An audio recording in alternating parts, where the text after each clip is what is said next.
मेरे प्यारे मित्रों, भाइयों और बहनों, सादर अभिवादन के साथ हम आज का यह एपिसोड प्रारंभ करते हैं। और जैसा कि आप जानते हैं, हम निरंतर अपनी पूरी व्यवस्था और आर्थिक न्याय की अवधारणा सबको समेटते हुए समाज में वह कल्याणकारी व्यवस्था का निर्माण करना चाहते हैं कि हमारे देश में कोई भी व्यक्ति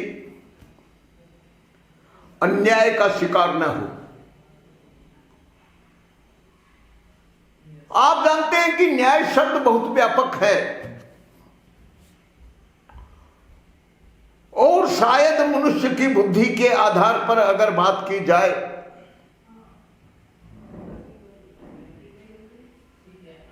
तो सबके लिए सुखदायी व्यवस्था का निर्माण अगर हम करना चाहते हैं तो उसके लिए न्यायपूर्ण तो होना ही चाहिए। बिना न्याय के तो सामाजिक न्याय की बात करें, आर्थिक न्याय की बात करें, राजनीतिक न्याय की बात करें, या इससे अधिक ऊपर उठकर आप अद्वैतवाद की कल्पना करें, बातें करें, वे सभी संपूर्ण न्याय की परिभाषा के दायरे में आनी चाहिए। अर्थात अगर हम संपूर्ण न्याय की बात करें तो निश्चित रूप से मानवीय व्यवस्था की सीमाएं जहां तक होती हों उसमें कोई भी पक्ष छूटने न पाए। अर्थात हमारे द्वारा कही गई बात भारत के संदर्भ में भी सही हो और संपूर्ण मानवता की दृष्टि से भी उसमें कोई कसर न रहे। क्योंकि आज हम जो स्थिति देख रहे हैं उसमें विश्व को धरती के साथ साथ सभी ग्रहों को और अब तो संपूर्ण आकाश और आसमान को, अंतरिक्ष को, सबको शामिल करके अपनी बात कहनी पड़ेगी।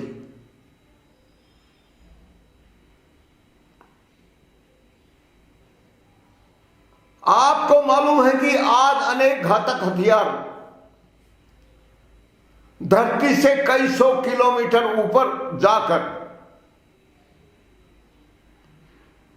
पूरी दुनिया का चक्कर लगा रहे हैं। अनेक हथियार समाप्त होकर अपना समय समाप्त हो जाने के बाद या उसे प्रेषित करने वाले लोगों द्वारा नष्ट कर दिए जाने के बाद या किसी शत्रु के द्वारा नष्ट कर दिए जाने के बाद आसमान में ही चक्कर लगा रहे हैं, जिन्हें आज की भाषा के अनुरूप कचरे की संज्ञा दी जाती है। उनसे भी आज पूरी दुनिया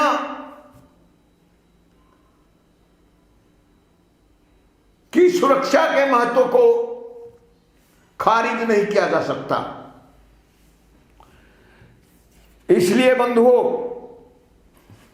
मानवता के लिए चाहे जो भी खतरनाक स्थिति बनने वाली हो, बनने की संभावना हो, बनने की कल्पना की जाए, तो वह भी हमारे विचार का विषय होना चाहिए।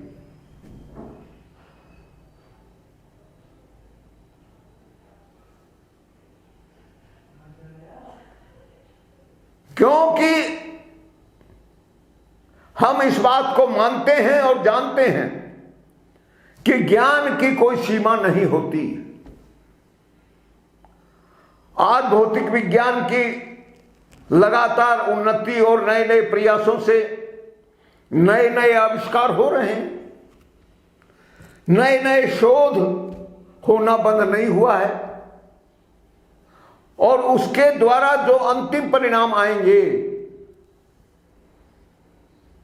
उनका अच्छा और बुरा उपयोग, सदुपयोग या दुरुपयोग, आप चाहे जो भी माने, वह भी हो सकेगा। और यदि हो सकेगा तो कौन सदुपयोग करेगा, कौन दुरुपयोग करेगा, कौन मानवता के पक्ष में विचार करेगा और कौन मानवता के विरुद्ध विचार करेगा, इसके बारे में भी भविष्यवाणी नहीं की जा सकती। क्योंकि मुंडे मुंडे मतिर्भिन्ना, यह हमारे विद्वानों ने बहुत पहले कहा है, और आज भी हम देखते हैं कि किसी भी विषय पर क्यों ना हो, जब पूरी बात को पूरे समाज के परिप्रेक्ष्य में कहा जाता है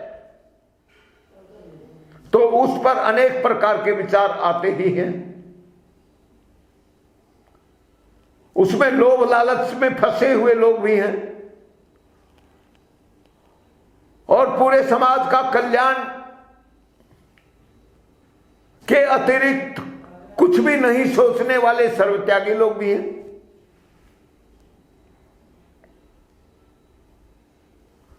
कुछ लोग अति हिंसावादी हैं तो कुछ लोग अहिंसावादी भी हैं। कुछ लोग शब्दों का उपयोग केवल अपने राजनीतिक स्वार्थ को पूरा करने के लिए बड़ी कुटिलता पूर्वक उपयोग करने वाले लोग भी हैं, और कुछ लोग सीधे साधे और बिना किसी दुराव छिपाव के अपनी बात कहने वाले लोग भी हैं। कुछ लोग ताकत के बल पर अहंकार में भरे हुए लोग हैं, और पूरी दुनिया को धमकाने में भी अनेक लोगों के नाम आते रहते हैं, जिनकी कुछ आधी अधूरी सूचनाएं भी हम लोग के पास आती हैं। इन सारी विविधताओं को स्वीकार करते हुए हम भारत के भविष्य और पूरी मानवता के भविष्य को ध्यान में रखते हुए अगर हम अपने दृष्टि चक्षुओं से सारी बात को सोच और समझ सकते हैं, चिंतन कर सकते हैं, तो हमें अवश्य करना चाहिए। और धरती पर उतारने के लिए जो परम आवश्यक है उसमें कहीं पर भी न्याय को विस्मृत करने की जरूरत नहीं है। यह बहुत बड़ी गलती होगी। हम सारी बातें केवल हवाई करते रहें और धरती पर उसे उतरने ही नहीं दें, तो इस बात की क्या कोई महत्ता होगी?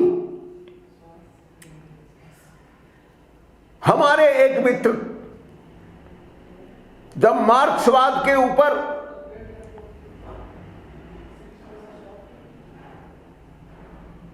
समता के ऊपर बात करने लगते हैं तो उन्हें मार्क्सवाद बहुत